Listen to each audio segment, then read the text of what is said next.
Good morning, everyone. In last class, we discussed about the degree of dissociation. क्या है degree of dissociation? The dissociation of electrolyte when it dissolved in water. It is a fraction of total number of moles of an electrolyte that undergoes dissociation at equilibrium is called as degree of dissociation. That is alpha is equal to number of moles of that weak electrolyte undergoes dissociation upon total number of moles.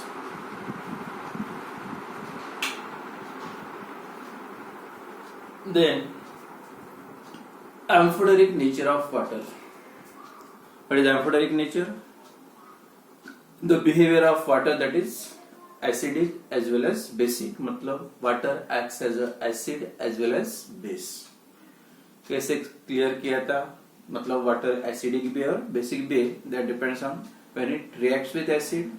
If any substance when it react with acid it may be base. अगर कोई substance water के साथ react होता है, अगर वो acid है तो वाटर को आप बोल सकते हैं बेस. एंड अगर वाटर के साथ कोई सब्सटेंस रिएक्ट होता है, अगर वो बेस है, then water also acts as a acid.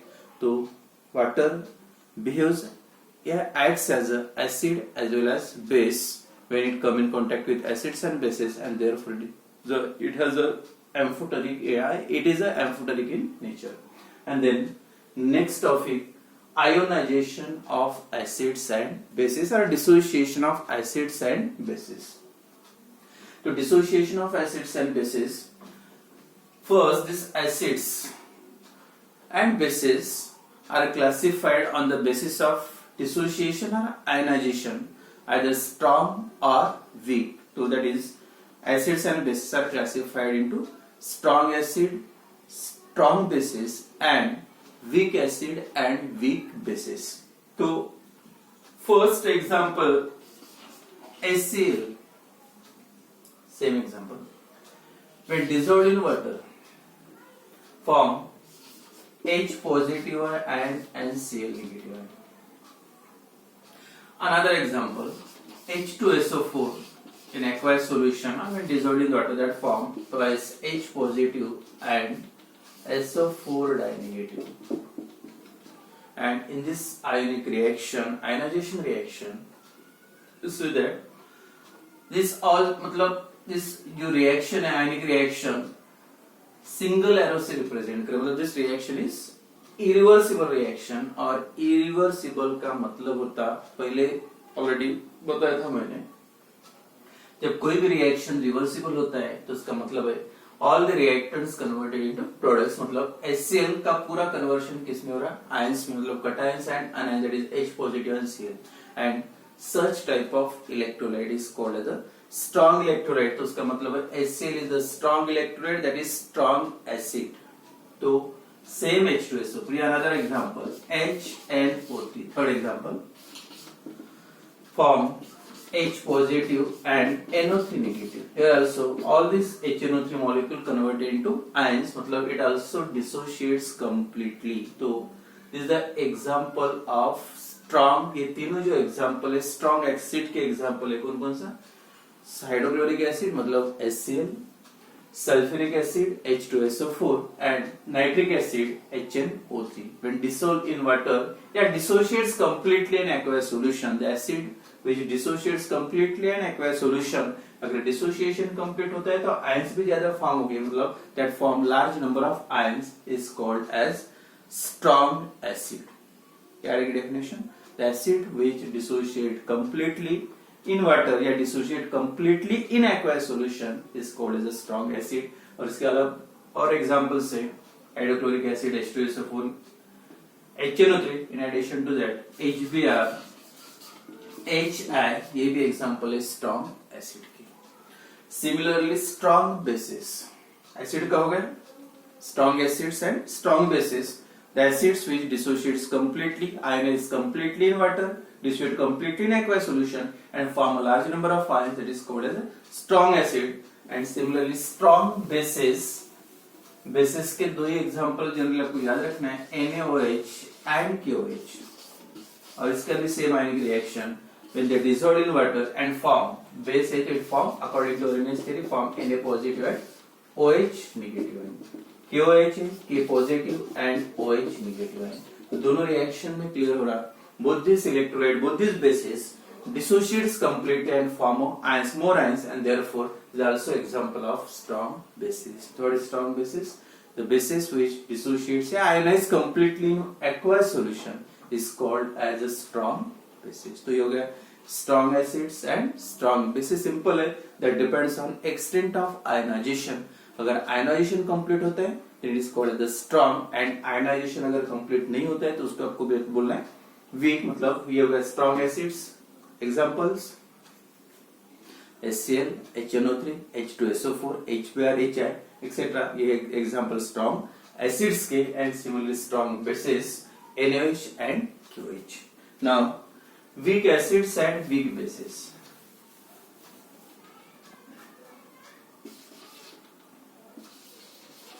Weak acids and weak bases.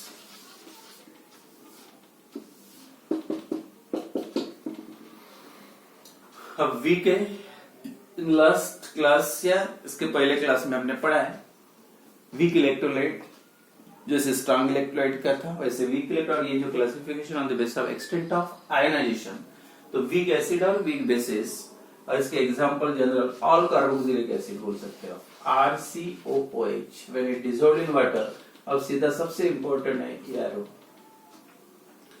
दोनों डायरेक्शन में हाफ एरोज है मतलब this reaction always reversible that is RCOO negative plus H positive. क्या लिख रहा है रिएक्शन रिवर्सिबल है तो उसका मतलब है this reaction mixture this aqueous solution contain ions as well as unionized molecule. तो unionized molecule अगर इसमें प्रेजेंट है तो इसका मतलब है ये कार्बोक्सिलिक एसिड का डिसोसिएशन कंप्लीट नहीं हुआ. मतलब इसका जैसे उसके पहले के रिएक्शन थे HCl H2SO4 का जो आयनिक रिएक्शन लिखा आप एक ही एरो था और एक एरो का मतलब पूरे HCl का कन्वर्शन किसमें हो रहा आयंस में मतलब डिसोसिएशन कंप्लीट था.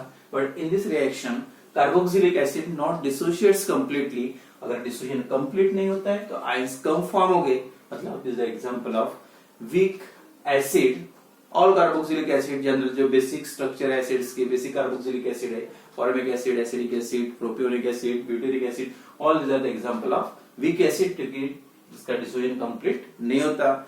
Along with that HF hydrofluoric acid है या H2S हाइड्रोजन सल्फाइड ये सभी एग्जांपल किसके कार्बोक्सिलिक एसिड HF H2S ये एग्जांपल वीक एसिड्स के.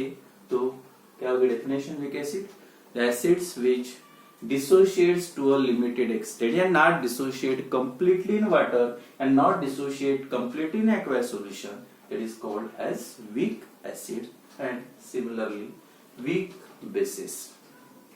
और यहाँ पे मैं बेस का एग्जांपल लेता हूँ NH4OH और सेम रिवर्सिबल है when it dissolved in water form NH4 positive ion and OH negative ion. और यहाँ पे भी सेम दिख रहा है आपको एरो दोनों डायरेक्शन में. मतलब this aqueous solution contains ions as well as unionized molecule. Ions भी रहेंगे उसमें अनआयोनाइज्ड मॉलिक्यूल्स भी रहेंगे. उसका मतलब फिर से यहाँ डिसोसिएशन अमोनियम हाइड्रोक्साइड का कंप्लीट नहीं हुआ है तो उसका मतलब is also example of weak base. OH group acid है therefore is a weak base and this type of bases are called as okay weak bases. NH4OH another example FeOH/3 ferric hydroxide या copper hydroxide CuOH/2 ये भी examples है week basis के. तो क्या रहेगी definition the bases which not dissociate completely और dissociates to limited extent is called as weak bases. तो ionization of acids and bases में दो acids and bases are two types strong acids and bases and weak acid. और simple जो classification है only on the basis of extent of ionization if dissociates completely and form a large number of ions. अगर वो acids है तो उसको आप बोलेंगे strong acid और bases है तो strong bases. And the acids are bases which dissociates to a limited extent and form a less number of ions in aqueous solution then it is called as weak bases. तो ये था पहला part ionization of acids and bases. And then next topic is important, the dissociation constant of weak acids and weak bases. और ये important है ionic equilibrium के लिए, specially dissociation constant.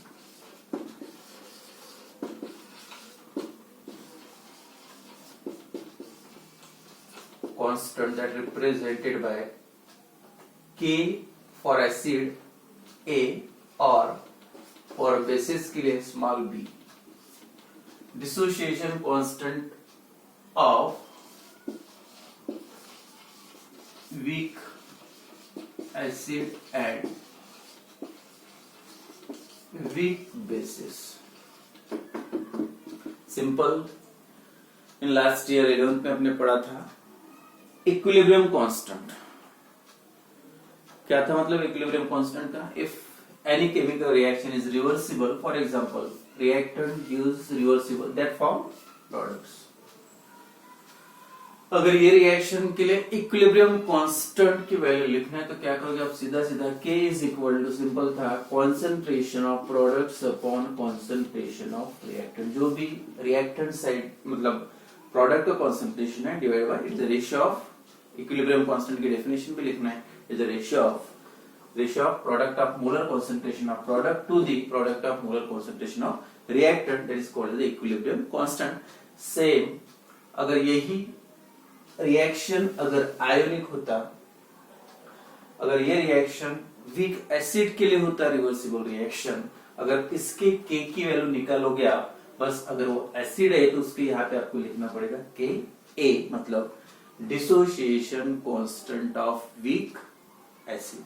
और अगर बेस के लिए तो चेंज करोगे आप Kb, और वहां पे भी सेम आएगा. रिएक्शन कौन सा होना चाहिए?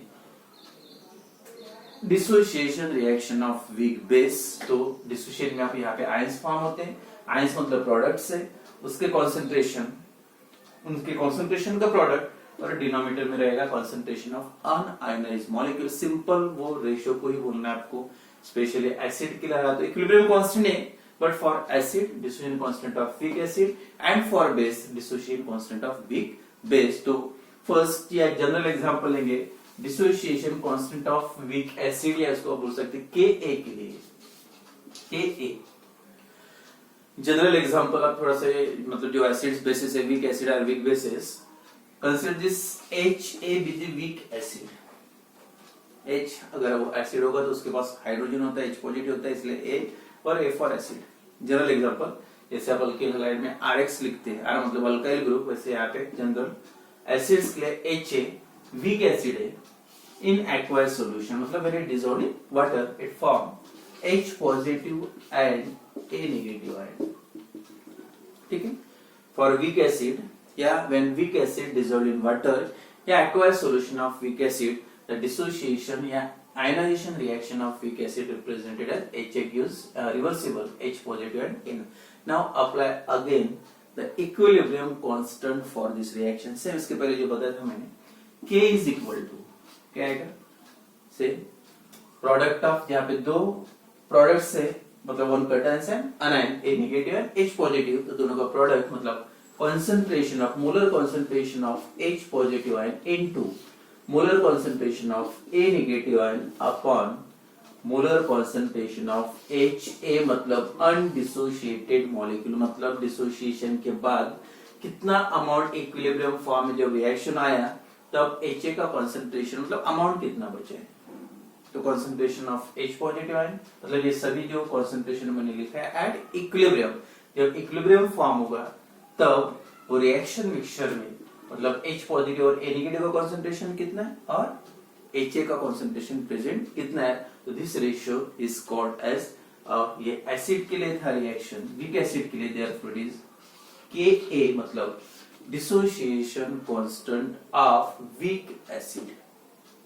क्या आगे डेफिनेशन? सिंपल ये भी लिख सकते हैं, the equilibrium constant for the dissociation equilibrium of weak acid, the equilibrium constant for dissociation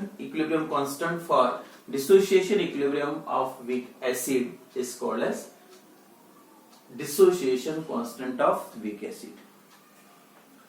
और it is the ratio of, ये भी लिख सकते हैं, it is the ratio of product of molar concentration of ions, the ratio of product of molar concentration of ions to the molar concentration of unionized molecule। कोई भी आयनिक reaction अगर reversible reaction है, weak acid का है, तो ions का मतलब numerator में आयन के कॉन्सेंट्रेशन का प्रोडक्ट और नीचे डिनोमिनेटर में रहेगा concentration of unionized molecule, that is Ka is called as dissociation constant of weak acid। क्या definition? The equilibrium constant for dissociation equilibrium of weak acid is called as the dissociation constant, that is Ka। Similarly Kb, अब Kb है मतलब that B for base, और base के लिए reaction कौन सा आना चाहिए, जैसे एसिड के लिए आपने जनरल रिएक्शन H लिया था, या उसके जगह पे अगर आप ये लेते रिएक्शन कार्बोक्सिलिक एसिड, कोई भी एसिडिक एसिड, या डायरेक्ट आप कार्बोक्सिलिक एसिड लिखोगे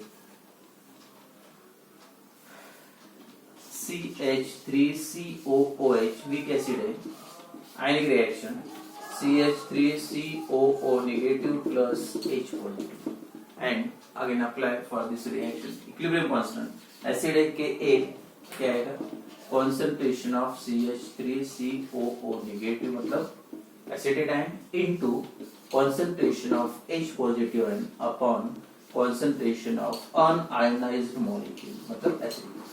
दिस रेशियो सेम है, जनरल एग्जांपल लिया था एसिडिक एसिड का एग्जांपल, तो this ratio is called as dissociation equilibrium constant for the equilibrium dissociation equilibrium for weak acid is called as dissociation constant of weak bases। तो same Ka हो गया, अब Kb, बस change ये करना है, एसिड की जगह पे वीक बेस का एग्जांपल ले सकते हैं, और in general form the bases are represented as BOH। OH अगर बेस है तो उसके पास क्या होना चाहिए, OH नेगेटिव आयन, और B for base. Again ionization reaction for weak base, ionization मतलब वीक है तो reversible arrow, B positive plus OH negative. Again apply equilibrium constant for this ionic reaction, क्या आएगा K। अब रिएक्शन बेस का है तो B, फिर से product of molar concentration of ions B positive into concentration of OH negative upon concentration of BOH। Okay, Kb dissociation constant of weak base मतलब it is the ratio of product of molar concentration of ions to the molar concentration of unionized molecule। Therefore the equilibrium constant equilibrium constant for the dissociation equilibrium of weak base is called as dissociation constant of weak base, that is Kb। Same ratio है, बस difference इतना है, अगर weak base के लिए apply करोगे equilibrium constant तो Kb, और वीक एसिड रिएक्शन के लिए अप्लाई करोगे तो क्या होगा Ka, मतलब dissociation constant of weak acid और वीक बेस। और ये जो Ka और Kb है, शुरुआत में मैंने जो इंट्रोडक्शन में बताया था, ये जो K और Kb का मतलब है, और ये चैप्टर का मेन जो एप्लीकेशन था to determine the extent of reaction. To determine the extent of reaction का मतलब जब भी कोई वीक इलेक्ट्रोलाइट डिसॉल्व करोगे वाटर में तो उसका डिसोसिएशन कंप्लीट नहीं होता, लेकिन एक्चुअली कितना होता है, अगर एक्चुअल कितना होता है इसके अगर आइडिया तभी आएगी जब आपको Ka या Kb की वैल्यू पता है। फॉर एग्जांपल Ka की वैल्यू देखो, अगर फॉर दिस एग्जांपल बेस का लेंगे Kb की वैल्यू फॉर एग्जांपल 1 आती है,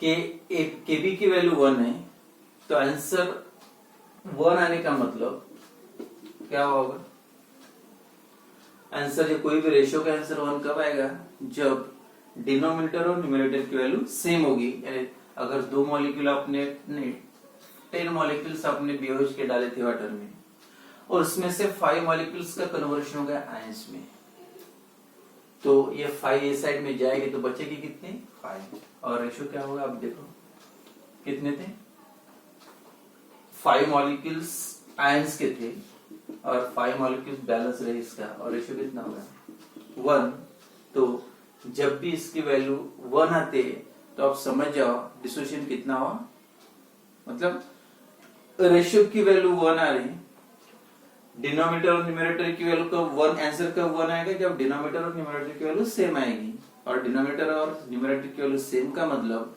रिएक्शन मिक्सचर में जितने आयंस है उतने ही अनआयनाइज्ड मॉलिक्यूल अब इसका कंसंट्रेशन सेम कब रहेगा जब जितना भी अमाउंट लोगे उसमें से आधी वो साइड में जाएगी तो बैलेंस कितने रहेंगे आधे वो साइड जाए में आधे ये साइड में रहेगी ये यहाँ पे 5 तो यहाँ पे अगर 20 लोगे तो ये साइड में अगर 10 जाती है तो बैलेंस कितना होगा 10 मतलब फिर से वही आएगा 10 डिवाइड बाय 10 आंसर कितना आएगा 1 तो जैसे के बी की वैल्यू 1 से कम आती है तो 1 से कम कब आएगी के बी की वैल्यू 1 से कम आने का मतलब डिनोमिनेटर की वैल्यू कम है और डिनोमिनेटर की वैल्यू कम है मतलब आयंस का कंसंट्रेशन वहां पे कम है और जब आयन का कंसंट्रेशन कम तो आप बोल सकते हैं extent of dissociation extent of जो भी वीक एसिड या बेस होगा तो उसका एक्सटेंट 50 आता है ये कितना हो गया 50% आंसर 1 आ रहा मतलब आधे वो साइड में चले गए और आधे वो साइड में चले गए तो एक्सटेंट ऑफ आयनाइजेशन कितना 50% मतलब आधे जा रहे हैं वो साइड में अगर 1 से कम आता है तो extent of dissociation less than 1